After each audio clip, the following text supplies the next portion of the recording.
je m'appelle Ibrahim, je suis d'origine libyenne, je suis né, j'ai grandi en France, voilà. Et j'ai fini mes études ici. En 2009, je suis parti travailler en Libye, en 2010, et je suis rentré en mars 2011, donc quelques jours après le début des bombardements de l'OTAN. Voilà. Donc vous avez travaillé où en Libye exactement? Alors je travaillais pour une entreprise qui était spécialisée dans les investissements en Afrique. Donc voilà, je travaillais sur des projets qui visaient à développer l'Afrique tout simplement, que ce soit par des projets à but lucratif bien sûr, mais aussi des projets sociaux, construction de routes, d'hôpitaux, etc. Donc je travaillais dans ce ventilaire pendant 10 mois avant la guerre. Donc est-ce que par exemple les rebelles, qui sont ces rebelles du CNT? Les rebelles, moi j'étais à Tripoli le soir des émeutes. Alors ce qui s'est passé à Benghazi est différent de ce qui s'est passé à Tripoli. Benghazi, je l'accorde, la population n'est pas majoritairement pro-régime, mais ils ne sont pas non plus pro-rebelles. Ils voulaient juste plus de changements, ils ont manifesté pacifiquement dans un premier temps.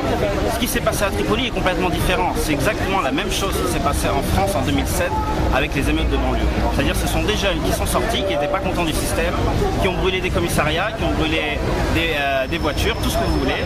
Donc qu'est-ce qu'on fait dans ces cas-là? On envoie les pseudo-CRS libyens pour les réprimer.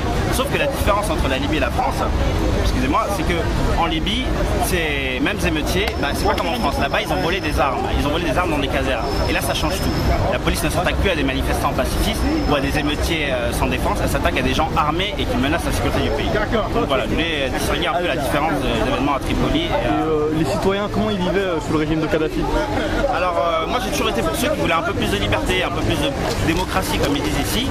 Mais on a essayé de diaboliser Kadhafi, ils ont réussi, ils le font passer pour le diable en personne maintenant.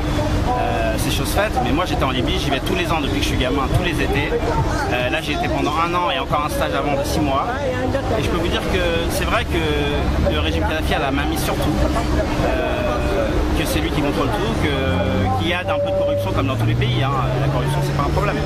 Le problème c'est que aujourd'hui, un Libyen qui ne travaille pas, il a entre 300 et 350 euros d'indemnité par mois, ce qui permet de vivre correctement, même très correctement.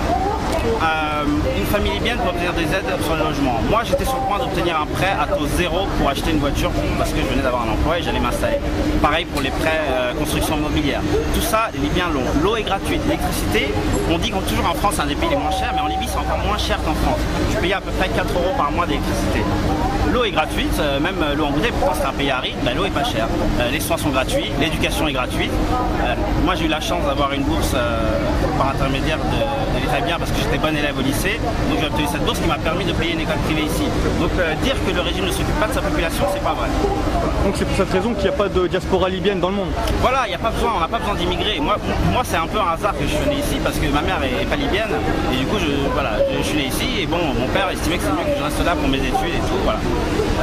Maintenant, les Libyens n'ont pas besoin d'immigrer, ils ont tout ce qu'il faut chez eux, ils sont très bien chez eux, ils ont de quoi manger abondamment, c'est-à-dire qu'avec un livret de famille, on peut aller faire des courses dans les charbis, qui sont des sortes de supermarchés où tout est à moitié prix, c'est-à-dire l'État le vend moitié prix de ce qu'il achète à l'import. Donc ça n'existe dans aucun autre pays. Voilà. Il n'y a pas un seul SDF en Libye, il n'y a pas un seul mendiant. Les mendiants, ils sont étrangers parce que c'est des gens qui viennent travailler, c'est difficile. Mais les Libyens, non, ils ne sont pas dans le besoin. Et ça, c'est très important. En Afrique, aujourd'hui, tout le monde est dans le besoin. La grande majorité est dans le besoin, mais les Libyens, non. Voilà.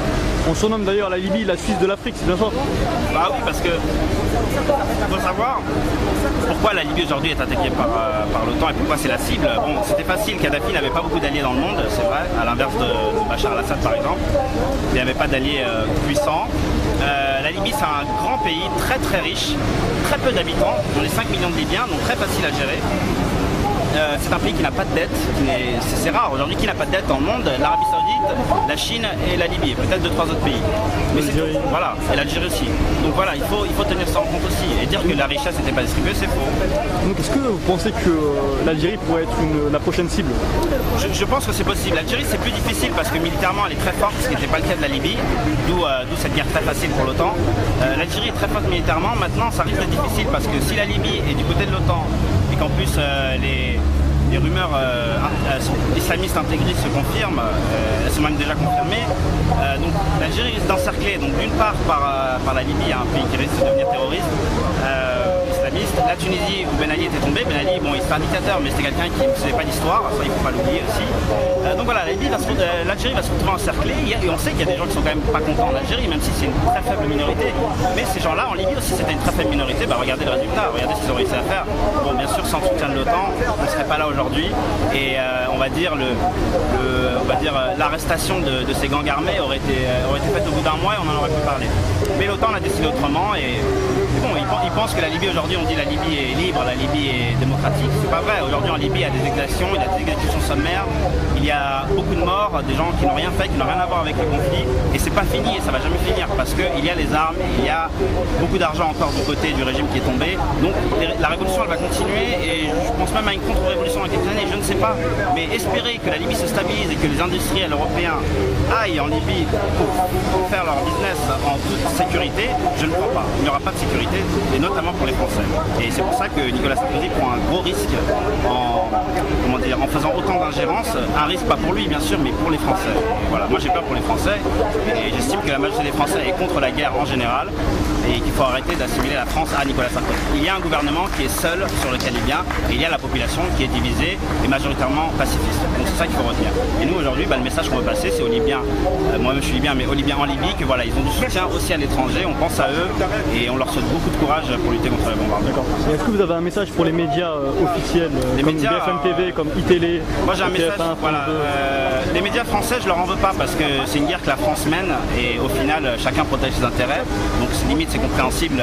Aujourd'hui la télé américaine n'ira jamais critiquer le gouvernement américain dans le cas d'une guerre. Donc là ok, on oublie les médias français, mais moi je suis contre les médias internationaux et notamment Al Jazeera. Al Jazeera est à la base de toutes ces révolutions. Toutes ces infos sont parties de mensonges montés de A à Z. Je parle même pas de la fausse Bab el Hadithia. Bon, ils ont pris la vraie quelques jours après, mais au départ c'était une fausse. Tout ça, et au final, ça mène à quoi? On parle de révolution de démocratie, non, ça mène à des morts, des dégâts, des catastrophes, de la famine, et voilà, c'est tout ça. Et donc Al Jazeera, qui est une chaîne qatari, on sait comment l'émir du Qatar a pris le pouvoir contre son père. Son père étant à l'étranger, il a proclamé que c'était lui l'émir et qu'il conseillait à son père de ne pas rentrer.